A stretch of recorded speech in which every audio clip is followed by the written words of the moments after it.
যে 4.5 কোটি ভোটার হচ্ছে কি এবার তরুণ ভোটার এবং কুড়িগ্রামে আপনারা খুবই জেনে আশ্চর্য হবেন যে প্রায় 45%-এর উপরে হচ্ছে তরুণ।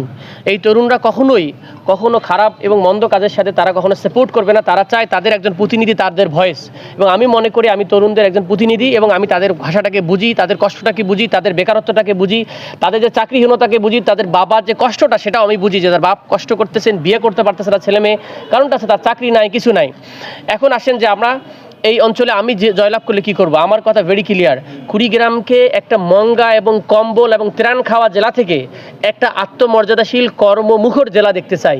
এটার জন্য যা যা করা দরকার তাই করব। এটার জন্য আমি ক্লাসিফিকেশন করেছি যুবকদের এক ধরনের কাজ, যেটা আমরা বলছি মাল্টি স্কিল ডেভেলপমেন্ট সেন্টার বানিয়ে প্রথম 100 দিনের মধ্যে যেসব যুবক কর্ম করার যোগ্যতা রাখে তাদেরকে আমরা একত্রিত করে তালিকা করে করে এই 3 উপজেলার তাদেরকে আমরা কোন জায়গায় কাকে কাজে লাগানো যায় সেটার ব্যবস্থা করব প্রথম 100 দিনের মধ্যে বলেছি।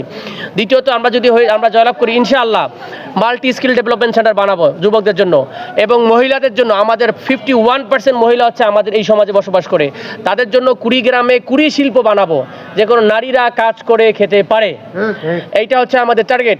পার্টিকুলারলি ফুলবাড়ি যেহেতু পিছিয়ে আছে এবং মাদকের সাথে জড়িত, একটা মানুষ কখন মাদকের সাথে জড়িত হয়, যখন থেকে শর্টকাট ইনকাম করা যায় আর কোনো ধরনের কারখানা বা তার কর্মসংস্থান নাই, তখন সে ইন্ডিয়া থেকে মাদক নিয়ে আসে আর এগুলোকে আমার সয়লাভ করে দেওয়া হয়। এই জন্য বলা হয় যে মাদকের ওয়ান অফ দ্য রাজধানী হচ্ছে কি আমাদের কুড়িগ্রামের ফুলবাড়ি। আমার কথা ভেরি স্ট্রেইট। এই যদি দেশকে টিকে রাখতে হয় তাহলে যুবককে টিকে রাখতে হবে, আর যুবককে টিকে রাখতে গেলে অবশ্যই মাদক মুক্ত যুবক লাগবে, সৎ কর্মসংস্থানের যুবক লাগবে। এটার ব্যাপারে জিরো টলারেন্স না। আমি যদি আসি ইনশাল্লাহ এখানে এক্সিস্টিং কোনো পুলিশ ব্যবহার করা হবে না, আলাদা এডিশনাল ফোর্স, যে ফোর্সকে কেউ চিনবে না, জানবে না, ইচ্ছা মতো আসবে তার ধরবে এবং সেই রকম পানিশমেন্ট হবে। এবং যে রাজনৈতিক দলের নেতাই হোক না কেন তাদের আস্তানাকে ভেঙে দেওয়া হবে এই মাদককে নির্মূল করার ক্ষেত্রে। কোনো সুযোগ থাকবে না। মাদক মুক্ত একটা কর্মমুখর একটা কর্মসংস্থানের জেলা চাই, মফিজ নয়, একটা মহাফিজের জেলা। মফিজ মানে আমাদেরকে কটাক্ষ করা হয়, মহাফিজ মানে হচ্ছে সংরক্ষণকারী। আমরা এমন একটা জেলা বিনির্মাণ করব যে জেলাটা হচ্ছে আমাদের জন্য কল্যাণকর, প্রতিটা মানুষের জন্য কল্যাণকর। আপনারা জানেন কুড়িগ্রাম একটা স্পেশাল জেলা, এটা 200 বছর পিছিয়ে আছে বাংলাদেশের অন্য জেলা থেকে। আপনি বগুড়া বলেন, ক্ষমতায় আসছে বগুড়া বানাইছে, আপনি দেখেছেন গোপালগঞ্জকে চেঞ্জ করে ফেলেছে, আপনারা দেখেছেন চিটাগংকে চেঞ্জ করেছে, আপনারা দেখেছেন কুমিল্লাকে চেঞ্জ করেছে, কিন্তু 53 বছর ধরে আমাদের যে দলে ক্ষমতা আসুক না কেন কুড়িগ্রামের কোনো পরিবর্তন হয় নাই। আমরা তরুণরা মনে করি আমরা একটা আত্মমর্যাদা কুড়িগ্রাম চাই, যে কুড়িগ্রাম বললে আমাদের গর্ব আসবে যে আমরা এইটা আমাদের কুড়িগ্রাম। সেরকমের জন্য যা করা দরকার আমি তাই করবো। আল্লাহর মতো আল্লাহ আমাকে সারা পৃথিবীতে বিভিন্ন দেশে ঘুরিয়েছে, যে যোগ্যতা দিয়েছে। আমি কথা দিচ্ছি আমি আমানতের সহিত কারো হক নষ্ট করব না, দুর্নীতি করব না, দুর্নীতি করতে দিব না ইনশাআল্লাহ। এইটাই আমার কমিটমেন্ট, এইটাই আমি কুড়িগ্রাম। আমি বলতেছি আমি নেতা না, আমি সেবক। এটাই আমার ক্লিন, আমি সেবক, আমি নেতা না, আপনাদের ছোট ভাই। আশা করি আপনারা বুঝতে পারছেন আমি কীরকম ড্রিম দেখি এবং আত্মমর্যাদাশীল কুড়িগ্রাম একটা বানানোর চিন্তা করতেছি ইনশাআল্লাহ।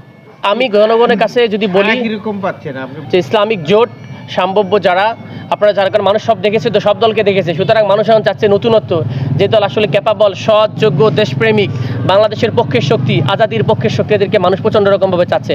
আমরা যাওয়ার চেষ্টা করতেছি আমাদের কনস্ট্রেন্ট জনগণের জন্য। আমার অন্তর থেকে আমি কুড়িগ্রামবাসীকে খুবই ভালোবাসি এবং আমি খুব অন্তর থেকে রিকোয়েস্ট করতেছি, আমার কোনো টাকা নাই, পয়সা নাই, আমি কোনো মাফিয়া না, আমার কোনো রাজনীতি করার দরকার ছিল না। আমি আল্লাহর কাছে হাজির নাজির ধরে আমি বলতেছি আমি আপনাদের সন্তান, আমি কুড়িগ্রামের জন্য কাজ করতে চাই। আমি আপনাদের আমানতের খেয়ানত করব না, আপনারা আমাকে হেল্প করেন, আমি ইনশাল্লাহ আপনাদের জন্য কাজ করবো, আমি আপনাদের খাদেম হয়ে যাবো ইনশাল্লাহ। এই কমিটমেন্ট। আমি যদি আপনার কাছে নাও যাইতে পারি, আপনি যদি আমার কথাটা শুনে থাকেন, বিশ্বাস রাখেন, এই ছেলে আপনাদের জন্য কাজ করবে ইনশাল্লাহ। সো আপনাদের ছেলে আপনার জন্য কাজ করতে চাই, বাকিটা আপনারা চিন্তা করবেন ইনশাল্লাহ। আমি কোনো বড় মানুষ না, খুবই ক্ষুদ্র মানুষ, আমার টাকা পয়সা কিচ্ছু নাই, আপনাদের দ্বারা আসতেছি, কথা বলতেছি, আশা করি আপনারা বিবেচনা করবেন। আসসালামু আলাইকুম রহমতুল্লাহ।